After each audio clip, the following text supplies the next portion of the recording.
In this episode, I examine the life and death of Amanda Putnam-Hart. We'll dive deep into her past, as that's all she has at this point.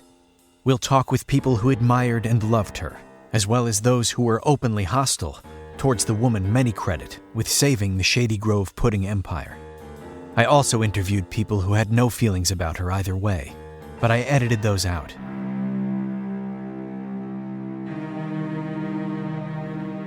When we left off, the town had just learned of the brutal murder of Chief Tommy Ebner. Here's Estelle Hayes.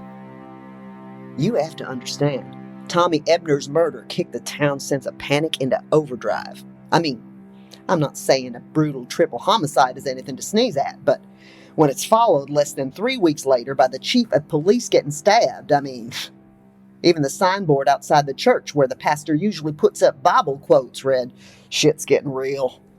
I asked Deputy Sheriff Taylor Brannigan about the police department's reaction. There wasn't a person on the force who wasn't shaken and, well, afraid. There was also, of course, a lot of anger. Not helped by the fact that the restaurant was now a crime scene and had to be shut down for days. No shady hot wings for a week, just when the town would have needed its patented recipe and free blue cheese more than ever. A cruel blow. Hot wings! We set to work, looking for any eyewitnesses. Something that shouldn't have been an issue, as it was inside a restaurant. But this was at the start of lockdown, so no one was allowed to eat in the dining area, but Tommy was the chief of police, and, well, nothing got in the way of Tommy eating his wings. But there was the restaurant staff, which didn't help much either. Coincidentally, Elisa McKenzie, the woman who found Amanda Putnam-Hart's corpse, along with about 2 others, was working behind the counter that night. Yeah, I went out to tell him that cop or no cop, there was a strict 30-minute seating policy. But then I was like, not again. You could tell he was dead? Yeah, I was starting to get good at it. And I mean, we're used to a certain amount of bodily fluids on the floor here, but not that much blood. His throat was cut. Oh. I know, right? And no one on the staff saw anyone else there? The thing is, we all take turns making this shit. The last thing we want is to watch people eat it. No one claimed to have seen anyone, which is hard to believe. And their security camera turned out to have been disconnected. Oh, wow. So the murderer had to have access to disable it. That's what I thought, but when I spoke to the manager, he said he turned it off a few years ago because the sight of people eating those wings on the video monitor was really bad for morale. And don't you think it's a bit of a coincidence that Elisa McKenzie was the one to discover both bodies? Oh, of course. That was the first thing that jumped out, but it was hard to think of any motive she could possibly have. Right. Although, of course, she did regularly speak with William Hart. What? I told Taylor what Elisa mentioned to me at the start of episode 1 about Elisa's regular conversations with William Hart, Amanda Putnam-Hart's ex-husband, which she too found noteworthy. And although I didn't expect to be viewed as a hero for my heroic work, I was a bit surprised by her response. Why the fuck didn't you say that before? What the fuck, man? Of course, this response was probably more about her embarrassment at not having consulted me than my having held back potentially crucial information in a murder investigation. But for now, let's focus on Amanda Putnam-Hart. Amanda Vanilla Chocolate Swirl Putnam was born on December 9th, 1972, 25 minutes before her twin brother Teddy. She was by all accounts a bright, precocious girl. She had a distinct memory of waking up on her 5th birthday to see 2 Shetland ponies for her and her brother in their backyard, only to discover they belonged to her father, who was at the time trying to make Shetland pony racing a thing. Though she grew up amidst vast wealth, it was by all accounts an unhappy home, with Robert, a frequently absent and emotionally unstable father, and a mother who resented Amanda and Teddy for taking her away from her true love, grifting the elderly. By 1980, Amanda's mother, whom she had only known as Tammy the Blade, had fled to run a short con selling home chairlifts to seniors in Arizona. I remember Amanda from when she was a little girl. She'd come into our little town library van, look around at some of the books she liked, and then make her governess take down the names of all her favorites so her father could buy them. I tried to explain that a library was where you borrowed books and then brought them back for other children to read, but she told me that sharing was a sign of weakness. You don't forget a phrase like that coming from the mouth of a 6-year-old. When her second grade teacher reprimanded her for stealing a classmate's lunch, Amanda told the teacher she had, quote, more than enough money in my piggy bank to put a contract out on you. Only when her father was called down to school with the piggy bank, proving the veracity of her claim, did the school therapist sign off on her return to class. Amanda started boarding school in 1985, where her rebellious streak remained as strong as ever. In 1987, a 14-year-old Amanda broke curfew at her boarding school, missing the 10:30 lights out deadline by 5 months, spending the winter in Stadt, and later in Rio de Janeiro, where she landed a gig as MTV's chief correspondent at Carnival. What's up, everybody? Y'all, welcome back to Spring Break Rio de Janeiro. Woo! We're here with the hottest and the coolest of the peeps and the tip-top of the chart toppers. We're going to get to the mud match and our favorite femme fatale wet t-shirt contest. But first, over to Kurt Loder with the latest death toll from the ferry accident in Belgium. Woo! She was, from the start, a gifted but troubled soul. That's Vanessa Holmes, a best-selling author whose works include biographies of Grover Cleveland, Pope Gregory IX, Grover Cleveland again, and 3 of the Spice Girls. Her latest work has been hailed as the definitive biography of the Putnam family, Just Desserts, which won the 2021 National Book Award for Most Insufferable Title. I'd meant to reach out to her before I started the podcast, but as I mentioned in the last episode, Amy dumping me, especially the way she did, at my nephew's bar mitzvah, really did a number on me, and I just flaked. Anyway, here she is now. It would be easy to say that Amanda had a habit of always falling in with the wrong crowd, but it's more accurate to say Amanda was the wrong crowd that other people later regretted falling in with. But here's my question. How was she able to do this at 16? Didn't her family worry when she disappeared from school? Robert barely knew where he was half the time. The school tried to reach out to him, but Robert was largely unreachable in those days. He was moving around, scouting ideal locations to establish a compound for a cult he was trying to get off the ground. As for Amanda's mother, well, Interpol couldn't track her down, so I doubt her boarding school was going to have much luck. Meanwhile, There's not a goddamn thing Vanessa fucking Holmes can tell you about the Putnams that I can't. Estelle was angry I'd enlisted Vanessa's help, but it's always good to seek out multiple perspectives, which I tried to explain to her. But the more I tried to reassure Estelle she was an invaluable resource, the more irritated she became. She kicked me out, and I was forced to spend several days in a hotel. I think this is it. Thank you. Oh, can I... The thing is, as troubled as Amanda was in her teens, she also clearly had the brains and sociopathic personality to run a successful company. Do you think it was a simple case of sexism that explains why she got passed over? And, how did you get into my hotel room? You honestly think this is the first hotel room I've broken into? But no, I don't think it was misogyny, though I bet your precious Vanessa Holmes would say otherwise. By 1997, Amanda Putnam was a full-time party girl. By then, she'd been widowed over a year. She'd married an elderly millionaire in late 1995. She married a rich older man and just waited for him to die? Oh, yeah. And she made sure she didn't have to wait long. The wedding was held in a hospice. She had no interest in Shady Grove or its pudding company at that point. She was independently wealthy now. She didn't need her family, which is what she'd always wanted. Jesus, this minibar is pretty slim pickings. It was ironic. She was a celebrity in Germany. She was in what seemed to be a stable and loving relationship with the German men's national soccer team. But by all accounts, she felt lonelier than ever.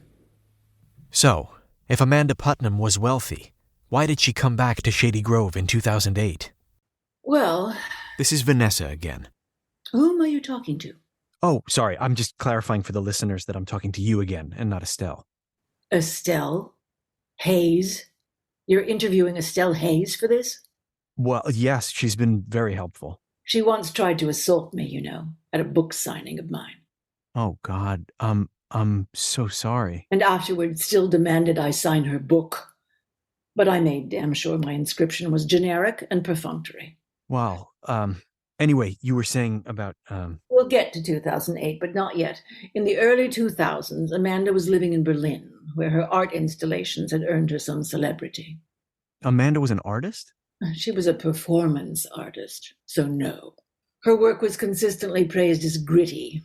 Her most famous installation involved inviting an audience member to the stage to read aloud from a series of erotic sonnets Amanda had written about racially insensitive sports mascots. While they were being read, Amanda sat in a corner and brutally smashed musical instruments, kitchen appliances, and Hummel figurines with what she called the hammer of righteous smashing, or der Hammer des gerechten Zerschmetterns. In another critically acclaimed piece, she smeared herself in pudding and made each audience member construct a shoebox diorama illustrating why the things they loved most were shallow and pointless. But while her performance art career was flourishing, other facets of her life were starting to fall apart. Her addiction to cocaine, as well as various prescription drugs, was becoming harder to ignore. Her friends considered an intervention, but then realized that it would make it hard to share her drugs if she didn't have any. And her latest art installation, titled Bring mir Drogen, or Bring Me Drugs, in which the audience had to bring her ketamine and then watch her take it, was an artistic and legal setback. She was in the throes of a terrible personal crisis and drug addiction, which left her broke. The good news is that forced her to come home and get clean. Although schools in Bogota are still closed every December 9th for Amanda's birthday, as thanks for her contributions to Colombia's economy. Amanda returned to find Shady Grove Pudding on the brink of financial ruin. Apparently, she just showed up at the office one day, took one look at Teddy's promotional plan of giving away 2 packs of pudding per customer if they promised to buy a 3rd pack at some point during the following fiscal year, and asked him if he could bring her a legal pad. When he returned, all of his personal effects had been tossed out, and Amanda had changed the lock. The office, and indeed the company, was now hers. Here's Aaron Patterson, an in-house lawyer for SGP Holdings from 1999 to 2014, describing the vast cultural shift within the company. Oh, you felt her effect immediately. First of all, the dozens of foosball tables were gone, as were the mandatory foosball league games. The meetings were very different, too. How so? Mostly in that they happened. How was Amanda as a boss? Tough, but fair, although mostly just tough. And the ethos of there are no stupid questions was very much chucked out. Amanda wasn't shy about pointing out in granular detail exactly how and why a given question was stupid. Sometimes she'd use charts. Sounds like she couldn't have been too popular. Well, her job wasn't to be popular, and based on that, I've seldom seen anyone be more successful at their job. Also, the company did turn around. Amanda's stewardship led to an almost instant turnaround in sales. She quickly replaced the company's old tagline, "We both know you're not going to the gym today. Why not have pudding too?" with Shady Grove Pudding, putting the pudding in putting some fun in your life. She had a lot of pun-based marketing, which apparently tested well. Personally, puns sapped me of my will to live. But you can't argue with the results. By 2011, Shady Grove had recaptured the market share that had been squandered under Teddy's leadership. Then, in 2014, Amanda Putnam showed she had the same killer instinct, at least metaphorically, as her grandfather. Allegations of Bill Cosby's decades-long history of drugging and assaulting women had become big news, and Amanda pounced on the chance to kick her top competitor when it was down, by pouncing and kicking with an unprecedented 90-second ad that ran during the Super Bowl. Hi, I'm Amanda Putnam, co-CEO of Shady Grove Pudding and Semiconductors.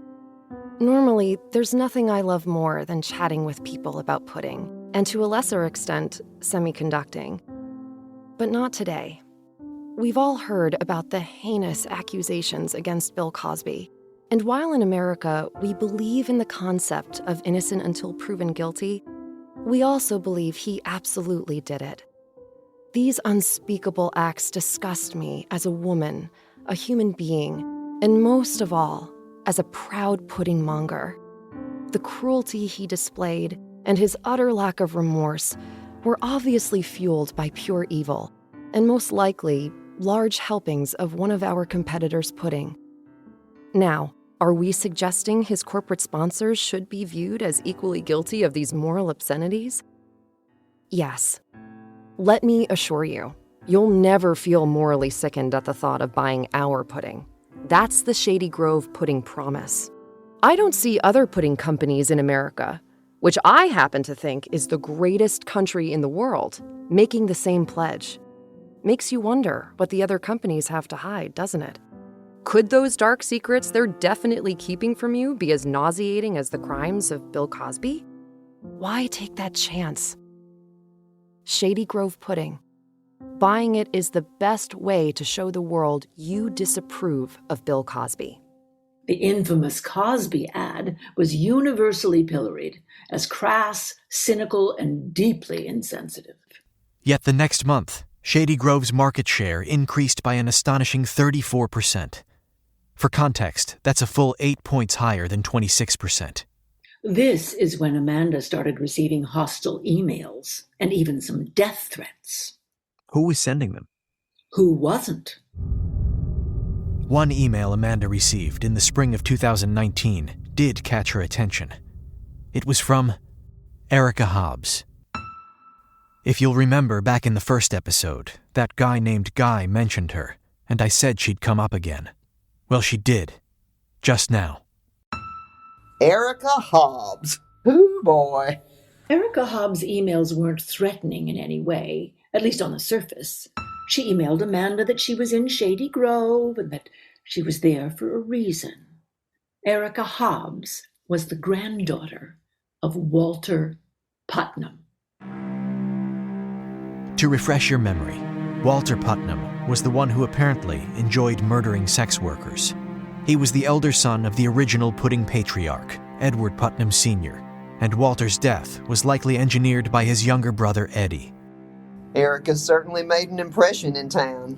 She was quite vocal about her family's origin, so naturally she drew attention. Word of Erica's effect on the locals reached Amanda quickly.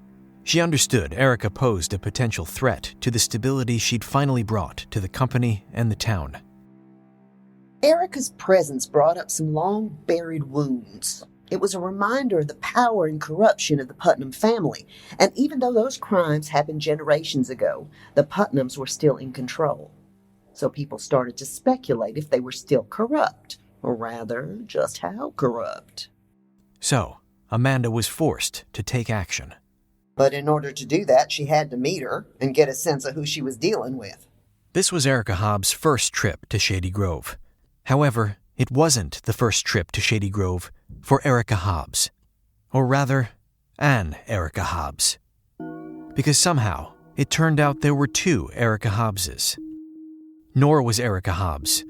I mean, the Erica Hobbs who visited after the first Erica Hobbs visited first. In other words, I'm referring to the Erica Hobbs we're discussing now, although I realize as I'm saying this, we're now talking about both Erica Hobbses at this point. But, okay, it's this second iteration of Erica Hobbs, although she was the first Erica Hobbs to be mentioned here, also wasn't the first Erica Hobbs to have reached out to the Putnams as Erica Hobbs. That distinction belongs to Erica Hobbs. Erica Hobbs was named after her mother. Exactly.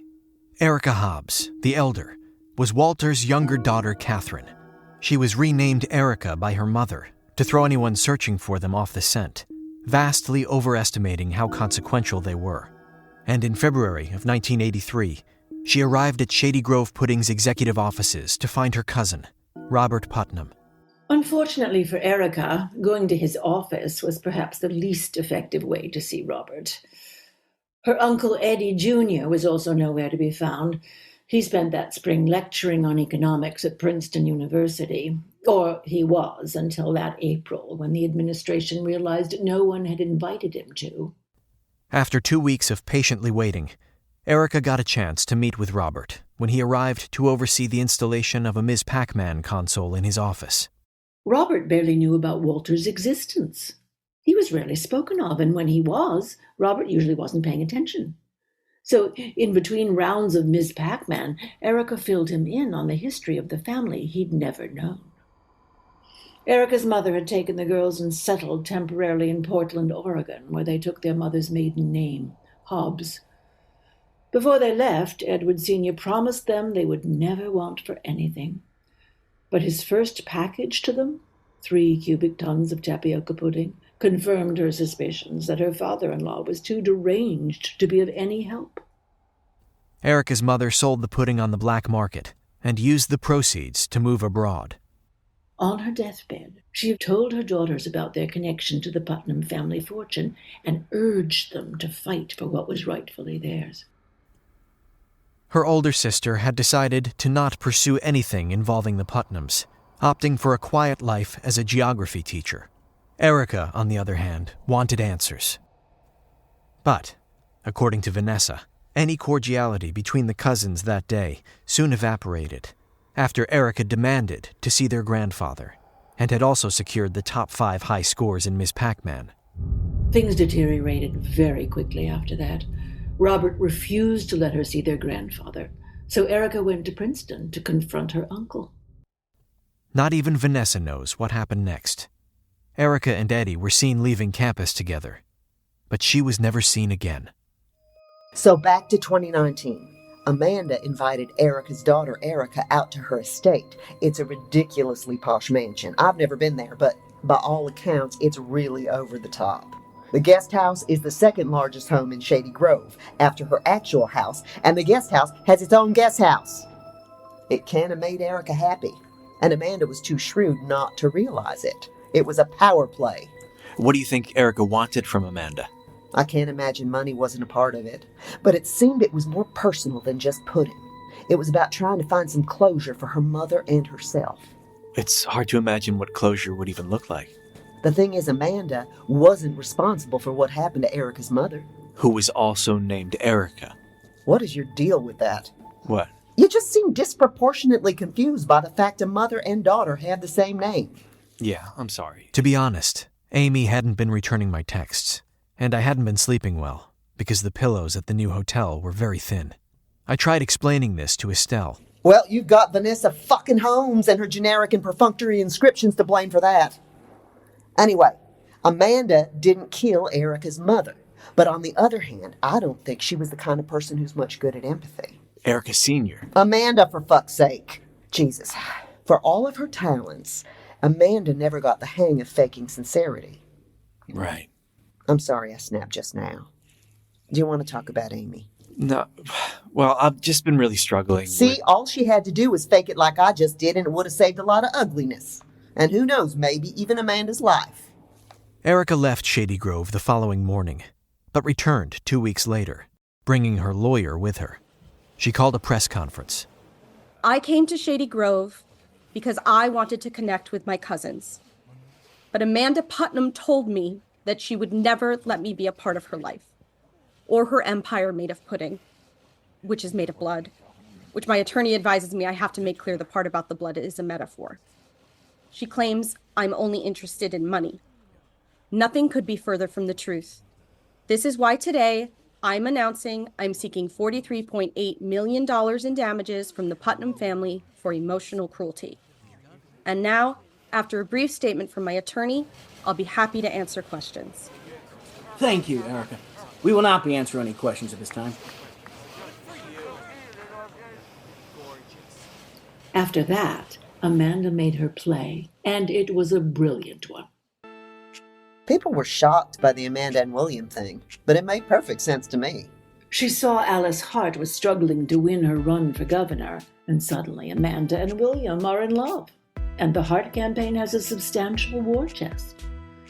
Amanda's lawyers delayed the trial until the summer of 2019.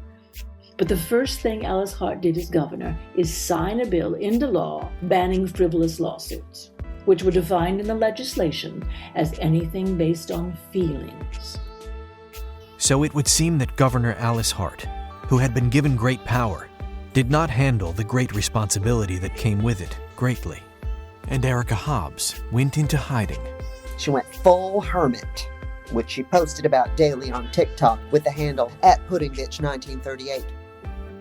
So, by March 2020, Erica Hobbs' daughter, Erica Hobbs, could be added to the list of people who had a clear motive for murder.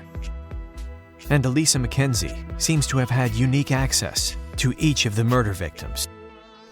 I know at the top of the episode, I said we'd talk to people who knew and loved Amanda, but we sort of rolled snake eyes on that every time we looked for one.